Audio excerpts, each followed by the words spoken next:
A comienzos de 1805, Napoleón planeaba cruzar el Canal de la Mancha e invadir Gran Bretaña con 2000 barcos y 200.000 soldados. Franceses e ingleses estaban en guerra una vez más, enemigos irreconciliables luchando por el dominio del continente europeo. Creo que Napoleón se dio cuenta de que si cruzaba el canal tenía muchas posibilidades. Probablemente estuvo en lo cierto. Los ingleses no tenían ejército. Era un ejército patético y Napoleón parecía invencible. Como él mismo dijo, si soy el amo del canal durante 6 horas, seré el amo del mundo. Te llevaré a Londres, le dijo a su emperatriz Josefina. Quiero que la mujer del César moderno sea coronada en Westminster. Para los británicos, Napoleón parecía capaz de las más fantásticas hazañas. Podía volar sobre el canal o excavar un túnel bajo él. Como si del hombre del saco se tratase, Bonnie, como le llamaban, podía llegar en cualquier momento. Los ingleses le menospreciaron. Las caricaturas de la época eran feroces.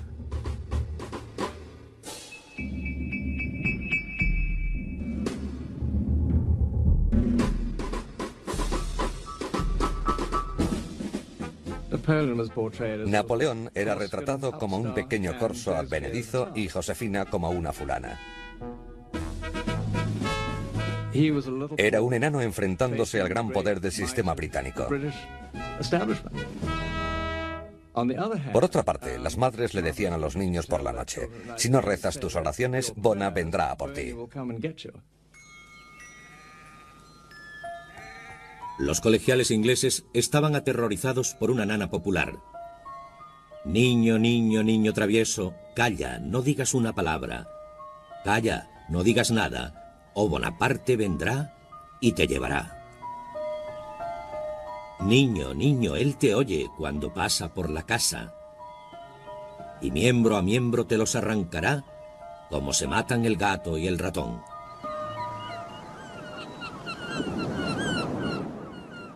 Pero Napoleón necesitaba barcos para cruzar con sus hombres el canal, y su flota no igualaba a la inglesa, la fuerza marítima más poderosa del mundo.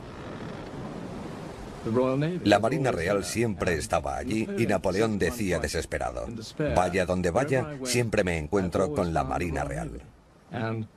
En agosto de 1805 se dio cuenta de que no podía invadir Inglaterra todavía.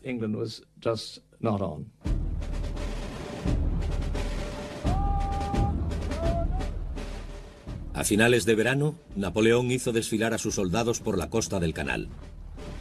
Entonces, para sorpresa de todos, les ordenó dar la espalda a Inglaterra y marchar hacia Europa.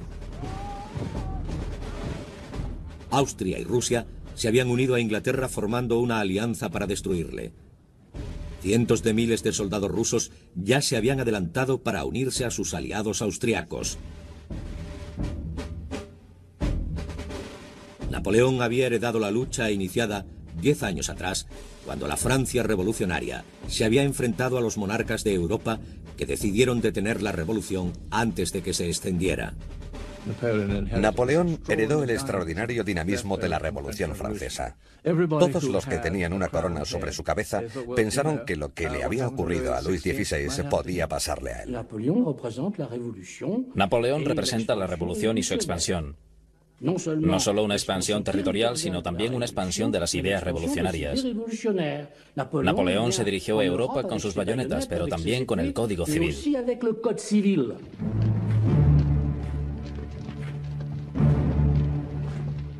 Cansados después de tantos meses de espera, sus soldados estaban ansiosos por luchar. Eran muy disciplinados, endurecidos veteranos de las guerras en Italia y en las tierras del Rin. Napoleón les llamó el Gran Ejército. Tenía un puñado de hombres duros, entrenados y fuertes que se conocían. Había generales y civiles. Él solo tenía que arengarles. Eran los hombres más temidos del continente. Podían empezar a desfilar antes del amanecer y tras un breve descanso continuar hasta la caída del sol. El emperador ha descubierto un nuevo modo de dirigir la batalla, dijo un soldado. Hace uso de nuestras piernas en vez de usar nuestras bayonetas. Imagínense tener que transportar entre 20 y 40 kilos de raciones, mosquetes y cartuchos. La mayoría de los soldados eran granjeros crecidos en la miseria y acostumbrados a andar todo el día. Estos hombres solían marchar 45 kilómetros al día. Marchaban durante horas. Paraban y volvían a caminar durante 3 o 4 horas más hasta que paraban de nuevo. Comían mientras andaban.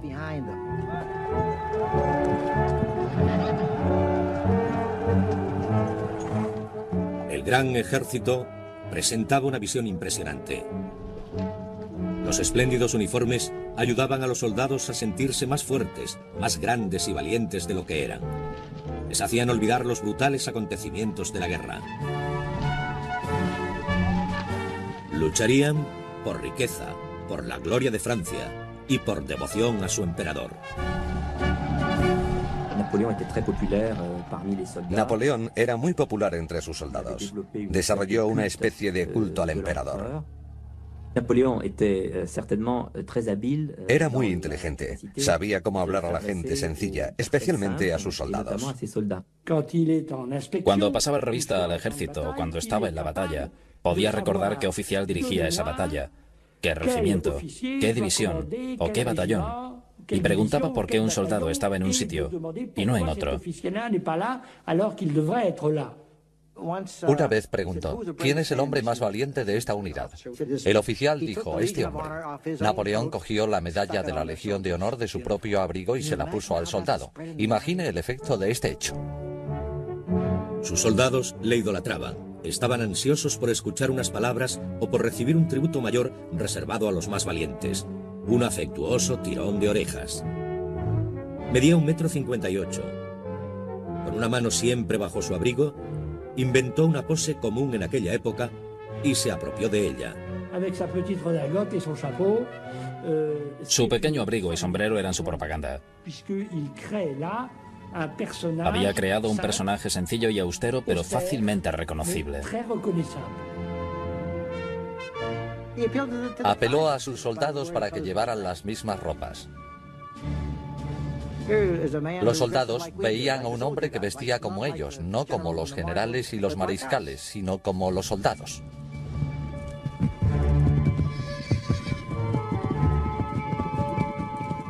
Napoleón guiaba a sus hombres con mano dura, pero él seguía el mismo ritmo.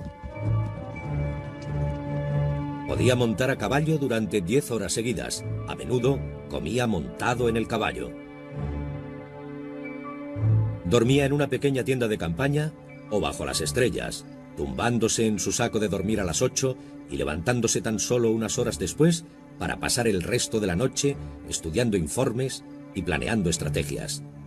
Y todavía encontraba tiempo para escribir a Josefina, recordándole su amor y rociándola de besos por todas partes.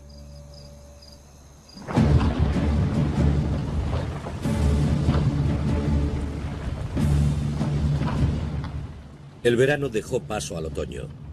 Los soldados de Napoleón se adentraban cada vez más en Europa.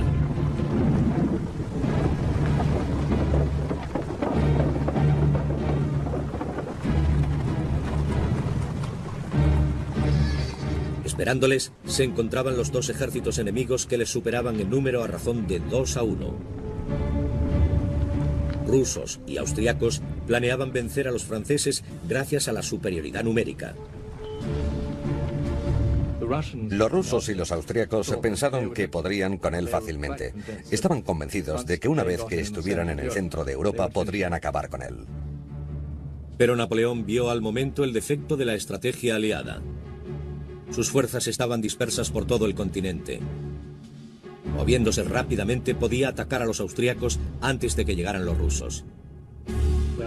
Atravesaría Alemania y cortaría el camino a las fuerzas austríacas.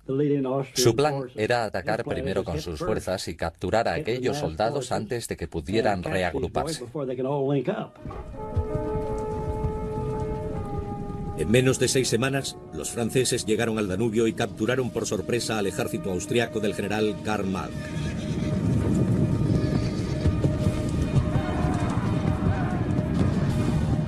Mientras su enemigo dudaba, Napoleón hacía el ataque decisivo.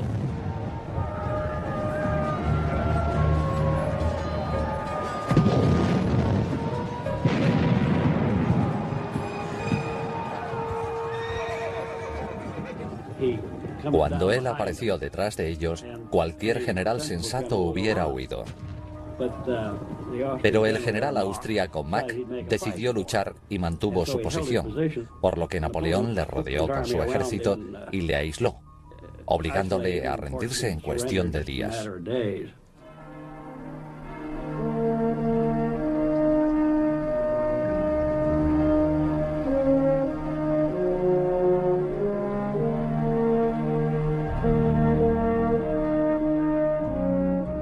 $20.000 hombres se rindieron.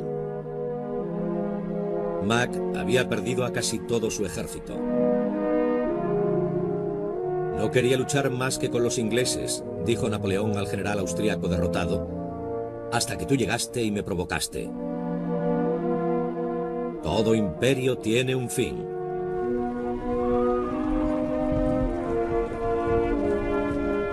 Ahora nada se interponía entre Napoleón y Viena. Creo que me he exigido demasiado, mi querida Josefina.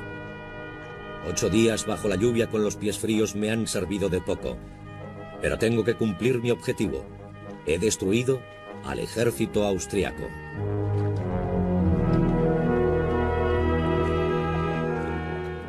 Napoleón se había movido a gran velocidad con 200.000 hombres marchando 750 kilómetros en 40 días. Ya había derrotado a la mitad del ejército austriaco.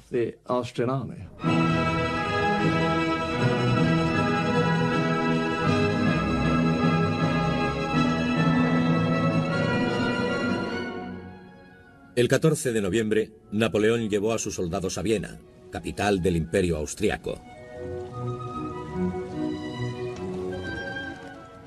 El emperador Francisco I había huido, dejando sus palacios y jardines al enemigo. Mientras Napoleón marchaba triunfante por las tortuosas calles, se retrataba como el representante de la Revolución Francesa, un símbolo de la libertad y la Ilustración. Pero muchos de los que antes le habían venerado ahora habían cambiado de opinión, incluyendo a Ludwig Beethoven. Cuando Napoleón decidió coronarse emperador, Beethoven le denunció por vulgar, una persona que se había rebajado al nivel de un rey ordinario. Beethoven había dedicado su tercera sinfonía al primer cónsul Bonaparte. Ahora había borrado su nombre con furia. El emperador Napoleón dijo: no es nada más que un simple mortal. Pisoteará los derechos humanos y se convertirá en un tirano. 2 meses antes, Napoleón había acampado cerca del Canal Inglés. Ahora los vieneses le entregaban las llaves de la ciudad. Pero su triunfo se ensombreció por un desastre.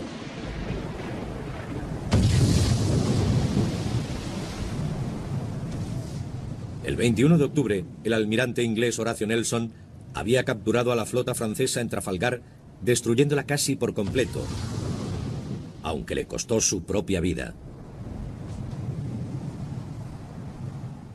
Gran Bretaña había perdido a su mejor marino, pero los franceses nunca más se atreverían a retar al poder de la marina inglesa. Napoleón nunca más tendría una flota con la que contar, y ahora, en diciembre de 1805, el gran ejército estaba en peligro. Aunque Napoleón había vencido al ejército austriaco y ahuyentado al emperador de Viena, su conquista amenazaba con deshacerse.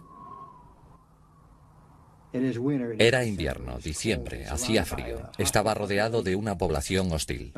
Los rusos estaban llegando para ayudar a los austríacos. Sus tropas estaban diezmadas. Estaba a miles de kilómetros de París. Toda Europa se había convertido en una trampa mortal. Se encontraba en el centro del continente. Prusia amenazaba ahora con declarar la guerra. El 22 de noviembre, el ejército austriaco y el ruso se unieron en la lucha. 90.000 aliados contra 75.000 franceses. Un hombre sensato se habría detenido y quizá hubiera hecho un trato con los rusos y los austriacos. Tenía dos opciones, echarse atrás o continuar. Pero él pensó, una batalla más. Cuando terminaba noviembre, Napoleón vagaba por el campo estudiando las batallas de Federico el Grande, mirando todos los mapas. Entonces localizó un punto no lejos del pequeño pueblo de Austerlitz. Era un terreno montañoso, rodeado de bosques, estanques pantanosos y pequeñas ciudades. Allí establecería su base. Mirando por encima, el emperador le dijo a sus soldados: «Señores, examinen este campo con cuidado. Va a convertirse en un campo de batalla. Tendrán que tomar parte».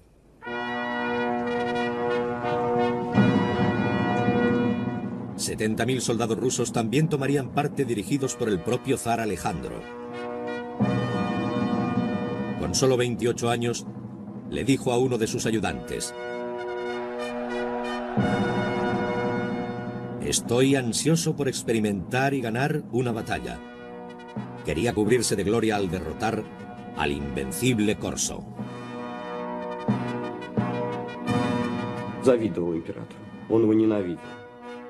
Alejandro I odiaba a Napoleón. Estaba celoso de él. Era un emperador ruso nacido para heredar la monarquía más grande del mundo y había hecho muchas menos cosas que Bonaparte. Tenía un lado místico y pensaba que el destino le había enviado esa misión para organizar Europa y ganar la revolución. Eso le proporcionó cierta fuerza, pero también le hizo imprudente. Vanidoso y con poca experiencia, el joven zar era un objetivo fácil para uno de los mejores estrategas que el mundo haya visto jamás. Napoleón tenía menos hombres, pero si podía controlar la batalla, hacer que el zar le atacara cuando, dónde y como él quería, tendría la oportunidad de ganar. Napoleón sabía que el enemigo era consciente de que se encontraba en una posición difícil y lo explotó. Utilizó la aparente debilidad y la volvió contra su enemigo. Le convencería de que tenía miedo.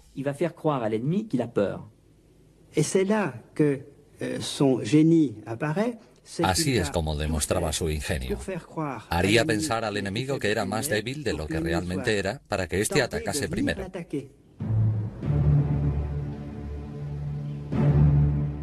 La batalla de Austerlitz estuvo dominada por una meseta inclinada, la meseta de Pratzen. Si quisiera detener al enemigo, dijo Napoleón, ahí es donde debería colocarme. Pero eso desembocaría en una batalla normal, y yo quiero un éxito decisivo. El ejército de Napoleón controlaba las montañas, pero ahora sacrificaría su posición dominante en una estratagema audaz para hacer que los rusos atacaran su flanco derecho. Con una fina línea de soldados a su derecha, ordenó a sus hombres abandonar las montañas y se quedó observando mientras las fuerzas enemigas las ocupaban.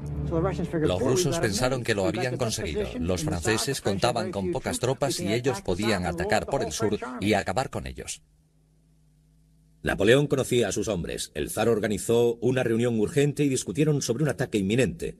El general ruso Mikhail Kutuzov se negó.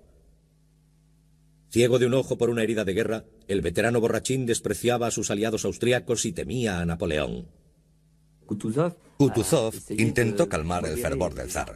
Presintió la trampa. Quizá no la entendió, pero la presentía. Era un viejo zorro.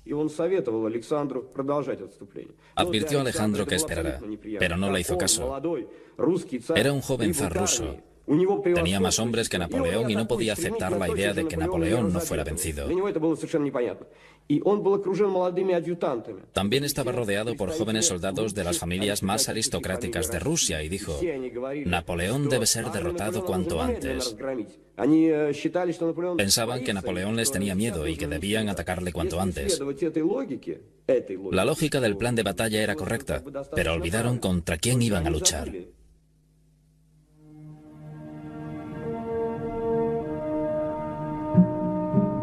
La noche antes de la batalla, Napoleón cenó uno de sus platos de campaña favoritos, patatas fritas con cebolla.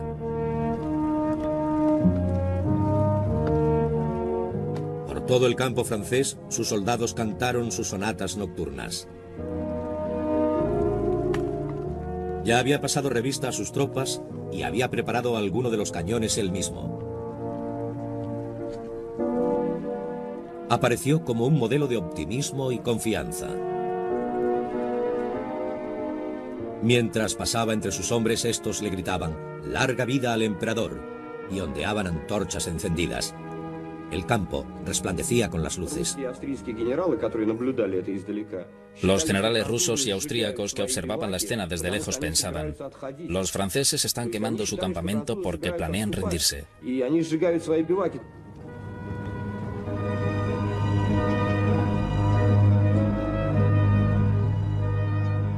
Era el 2 de diciembre de 1805, el primer aniversario de su coronación.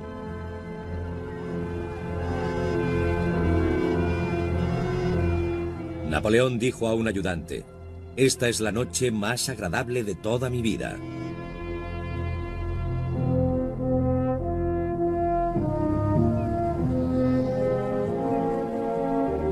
El amanecer llegó con una niebla impenetrable. Las alturas de Pratzen flotaban como una isla sobre un mar de niebla.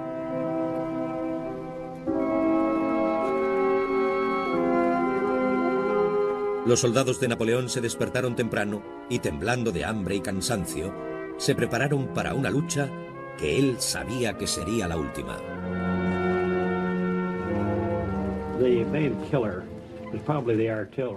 El arma más poderosa era probablemente la artillería.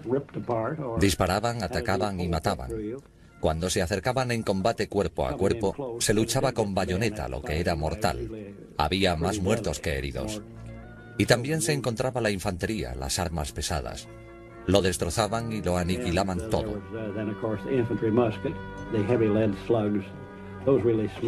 Los modernos rifles de balas hacían un agujero limpio, pero este batallón desgarraba cuerpos y los dejaba con los huesos fuera.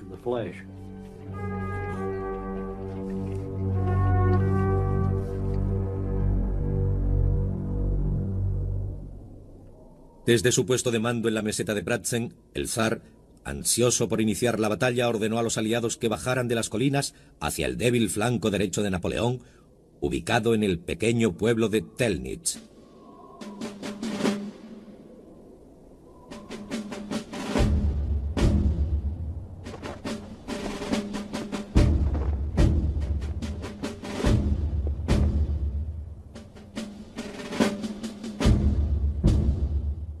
Napoleón se sorprendió cuando vio que 2 divisiones de soldados se habían sumado desde Viena. Habían cubierto los 100 kilómetros en solo 2 días. Napoleón puso refuerzos donde menos lo esperaban y más rápido de lo que nadie pueda imaginar.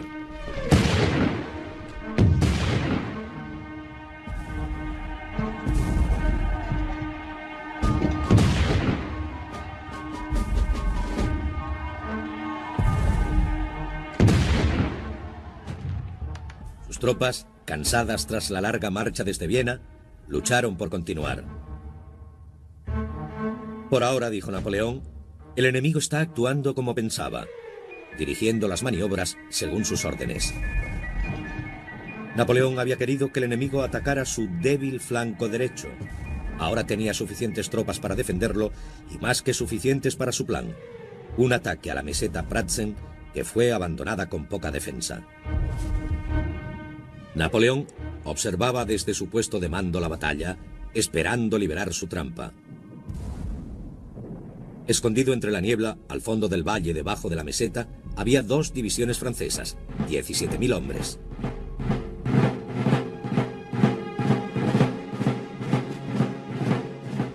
Napoleón dio la orden de avanzar. Un ataque rápido, dijo, y la guerra habrá terminado. La niebla era tan densa que los soldados franceses casi no podían ver a 10 pasos delante de ellos. Cuando el sol empezó a salir, el ejército de Napoleón apareció entre la niebla.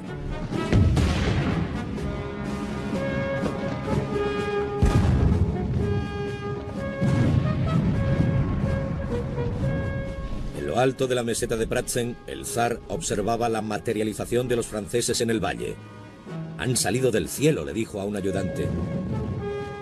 «Su Majestad», le replicó un ayudante, «debería decir que han salido del infierno».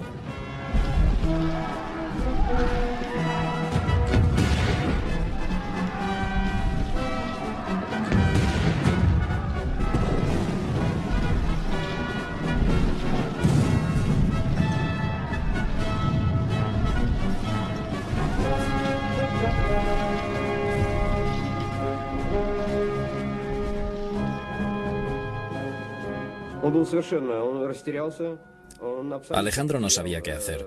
Estaba absolutamente perdido. Desde ese momento perdió completamente el control sobre su ejército. Después del pánico en la meseta, ya no volvió a participar en la batalla.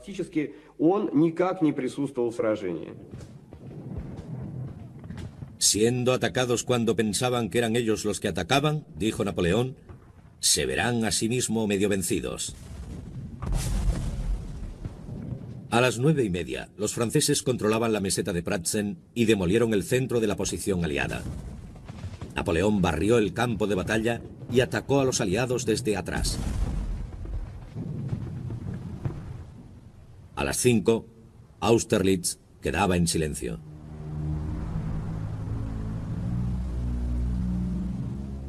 $9.000 franceses murieron o resultaron heridos, junto con 16.000 rusos y austriacos.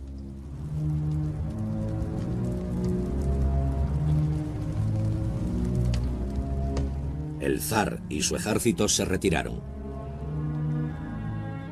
Pero el propio emperador austriaco, Francisco I, llegó para acordar la paz con el pequeño teniente de artillería Corso, que se había coronado a sí mismo emperador solo un año antes. Hoy se ha librado una batalla, escribió Francisco a su mujer, de la que no hemos salido bien librados. Napoleón escribió a Josefina: he vencido al ejército ruso y al austriaco dirigidos por 2 emperadores. Estoy un poco cansado. Te abrazo.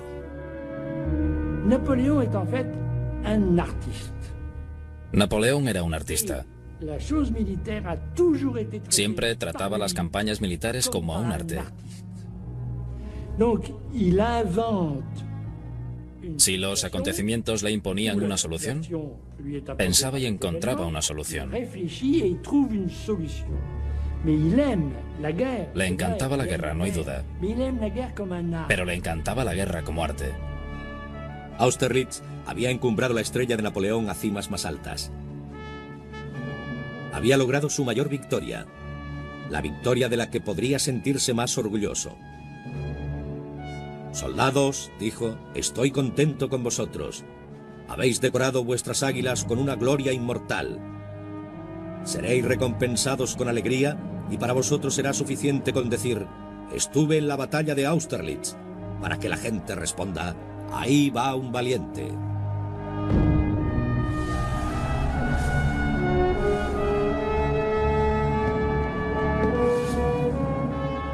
En Francia la victoria causó un gran revuelo. La paz parecía al fin asegurada.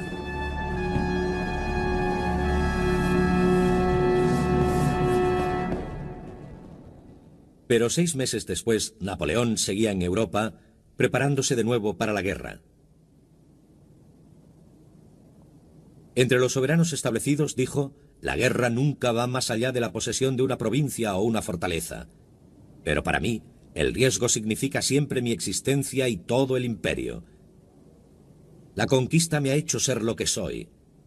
La conquista me mantiene aquí.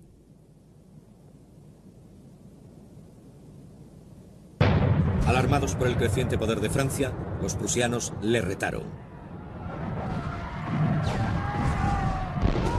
Napoleón hizo un rápido trabajo con ellos. La idea de que Prusia pueda tomar el campo de batalla contra mí, dijo, me parece tan ridícula que no merece discusión.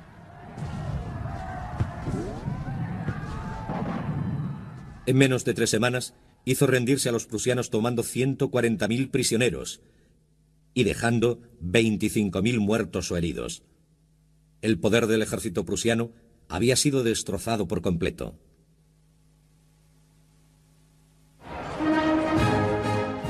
Napoleón marchó triunfante por Berlín al compás de la Marsellesa, invocando la revolución, la igualdad y la abolición de los privilegios.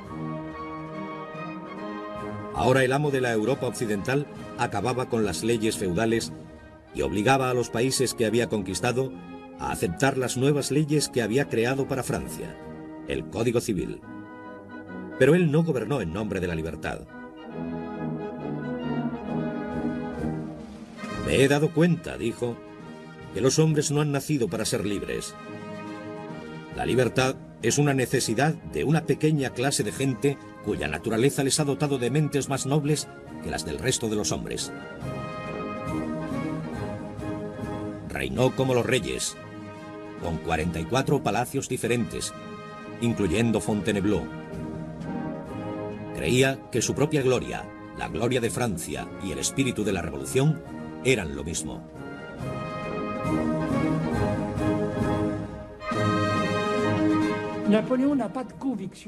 Napoleón no tenía unas profundas convicciones políticas.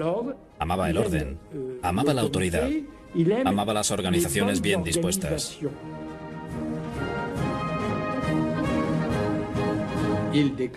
Decía, ¿cuál ha sido la causa de la revolución?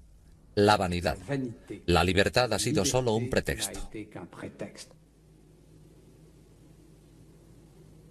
Tenía 37 años.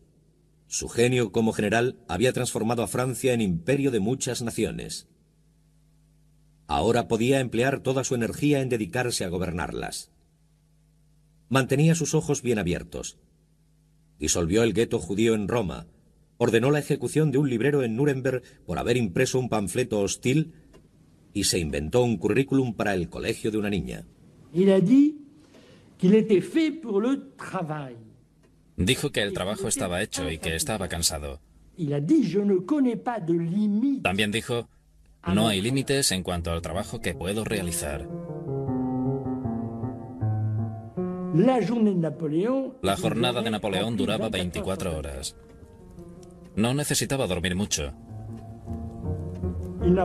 Tenía la facultad de dormir durante pequeños intervalos de tiempo.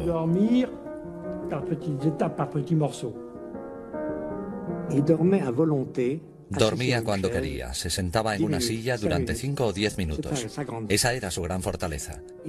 Ordenaba incluso en sueños.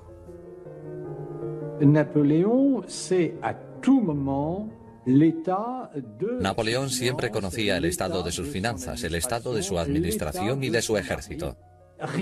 No se le escapaba nada y prácticamente nunca delegaba en nadie.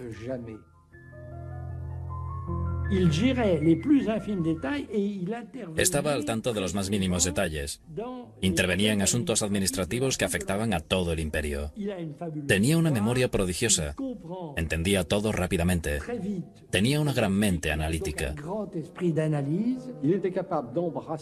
Podía pensar en varios problemas a la vez y dictar varias cartas a sus secretarios. Lo hacía tan rápido que sus secretarios a veces no daban abasto.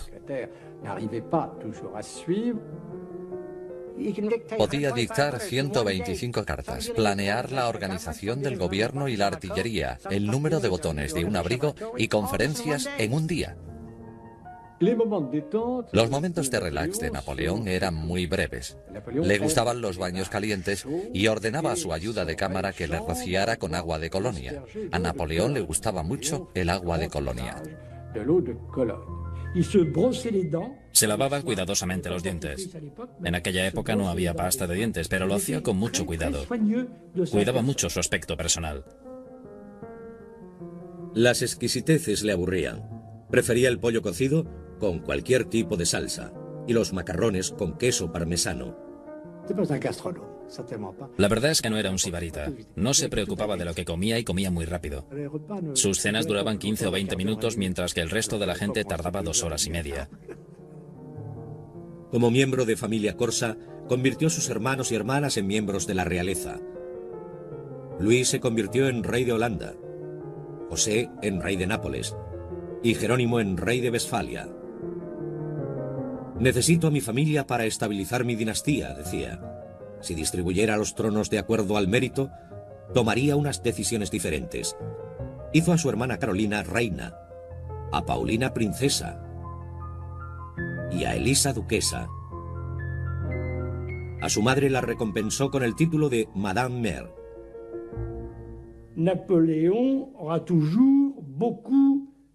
Napoleón siempre sintió un gran respeto por su madre. Siempre había sido el niño de su madre, incluso cuando se nombró emperador. Ella estaba encantada con su éxito, pero temía que no durara mucho tiempo. Se dice que solía decir con su acento corso: durará mientras dure.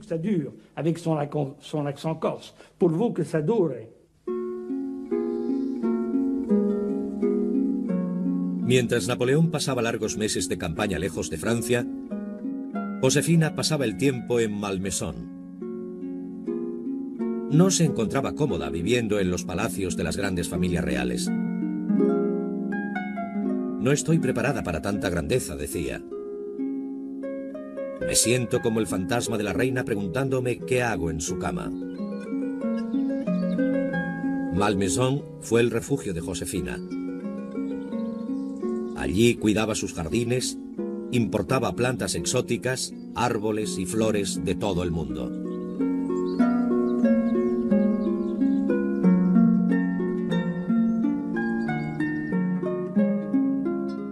Aunque Napoleón ya no era un joven inexperto, intoxicado por sus exóticos encantos, se seguía sintiendo muy atraído por ella. Me considera, le contó Josefina a una amiga, uno de los rayos de su estrella. Napoleón encontró en Josefina a una mujer con la que hacer realidad todos sus deseos. Era una emperatriz admirable. Se complementaban perfectamente. Como decía Napoleón, yo gano las guerras y ella se gana el corazón de la gente. Josefina parecía cada vez más enamorada, aunque ambos discutían con frecuencia. Él le echaba en cara que gastara casi 1 millón de francos al año solo en ropa. Ella estaba celosa de su amante. Pero él hacía el amor de la misma manera que comía, a toda velocidad. Mi amante, decía, no ocupa mis sentimientos. Es una cuestión de poder. No podía entender por qué Josefina se enfadaba. Se toma las cosas demasiado en serio, decía. Siempre piensa que voy a dejar de quererla. ¿No puede entender que el amor no es para mí?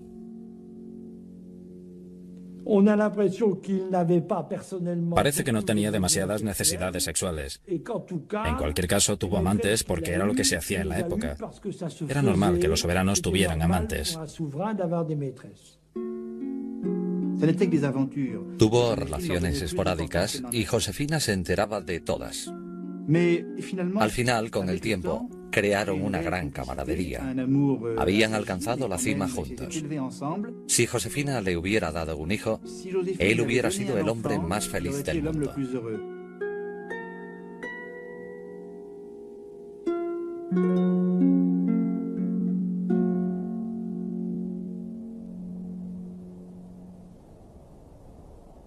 Cuando 1806 estaba a punto de terminar, Napoleón seguía en guerra. Austria y Prusia se habían rendido, pero los rusos, cubiertos de sangre en Austerlitz, y Gran Bretaña, potencias mundiales en el mar, seguían siendo peligrosos enemigos.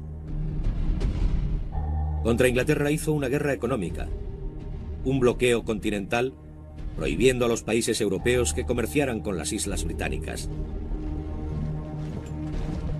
Para vencer a Rusia, marchó con sus soldados hacia Polonia.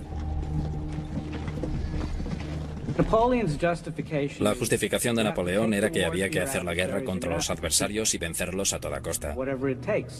Si alcanzaban Polonia, haría que los rusos capitulasen, y eso era lo que él pretendía.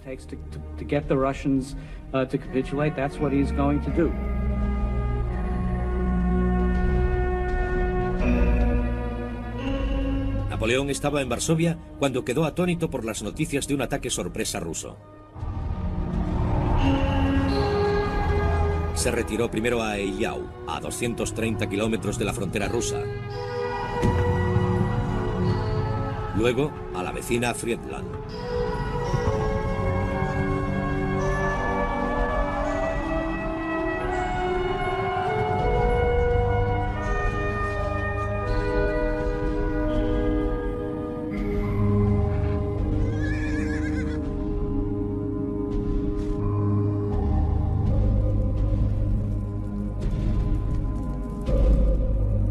matanza en las dos batallas fue devastadora. 70.000 soldados franceses y rusos murieron o fueron heridos.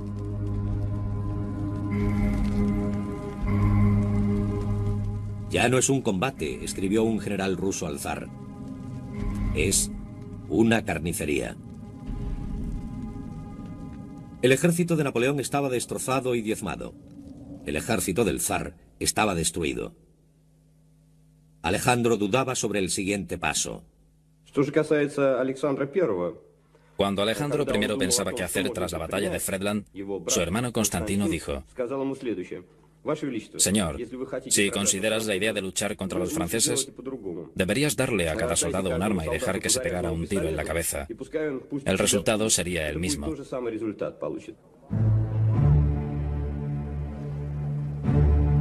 El 25 de junio de 1807, Alejandro viaja a Tilsit, en la frontera occidental del Imperio ruso, para hablar de paz con el emperador de Francia. Para personificar su similar estatus, se encontraron en un brezal en el centro del río Niemen, la frontera entre Rusia y Europa.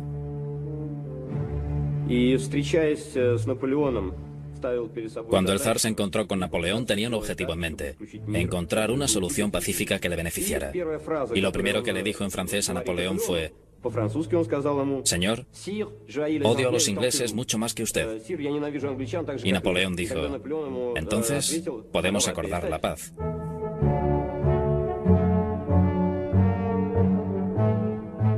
Los términos de la paz de Napoleón fueron generosos. No exigió ningún territorio ruso.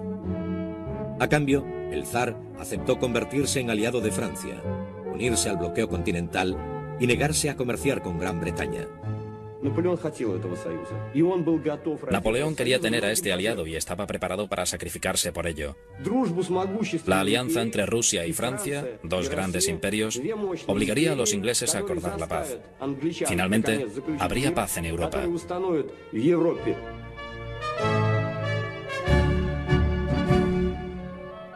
Solo 10 días antes se habían estado matando. Ahora los dos viejos enemigos actuaban como viejos amigos. El zar y Napoleón pasaron muchas horas juntos, pasando revista a sus respectivos ejércitos, recompensando con medallas a los soldados de ambos bandos. Tras 2 semanas, los dos hombres parecían haber creado un fuerte vínculo entre ellos. Napoleón estaba hechizado con Alejandro, al que describía como especialmente atractivo, como un héroe con todas las gracias de un amable parisino. El zar parecía sentir mucho respeto por Napoleón y por su gran poder. Cuando se despidieron, Napoleón estaba convencido de que había convertido al zar en un amigo y aliado. Intentó seducir a Alejandro, intentó agradarle, le elogió mucho. Napoleón era un gran seductor. Si Alejandro fuera una mujer, escribió a Josefina, le convertiría en mi amante. Ese fue el gran error de Napoleón. Pensó que realmente había caído bien a Alejandro. Lo que Napoleón no entendió fue que éste nunca cumpliría su promesa. Pero para Napoleón, la paz de Tilsit parecía el momento más glorioso para él y para su imperio.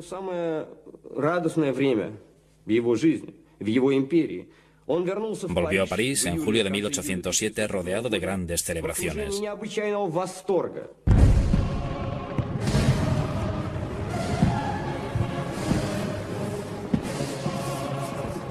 Francia se alegró de la firma del tratado entre las dos grandes potencias.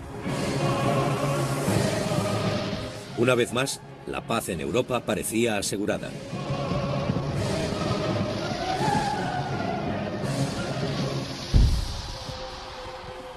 En 1807, el imperio de Napoleón se extendía desde la costa atlántica hacia las estepas de Rusia, desde el Mar del Norte al Mediterráneo. Gobernaba a 70 millones de personas, franceses, italianos, holandeses, alemanes y polacos. No había habido un imperio tan grande desde los tiempos de Roma.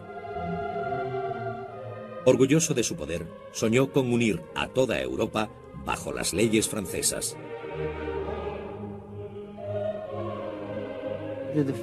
La derrota de Rusia y Prusia fue tan abrumadora que Napoleón estaba asombrado por el éxito.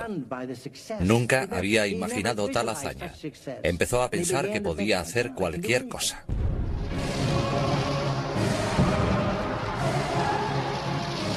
Su estrella había alcanzado la cumbre. En aquel momento empezó a creer que era infalible, una especie de superhombre, alguien protegido por el destino, por su famosa estrella. Tenía un poder absoluto en Europa y su orgullo era enorme, porque era un antiguo teniente de artillería que había llegado a lo más alto.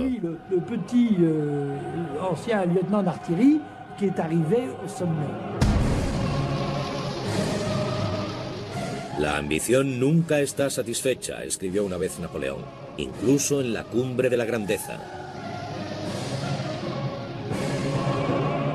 Con 38 años, embriagado de poder, el gobernador más famoso de Europa se empeñó en otra conquista más. Sería un error fatal.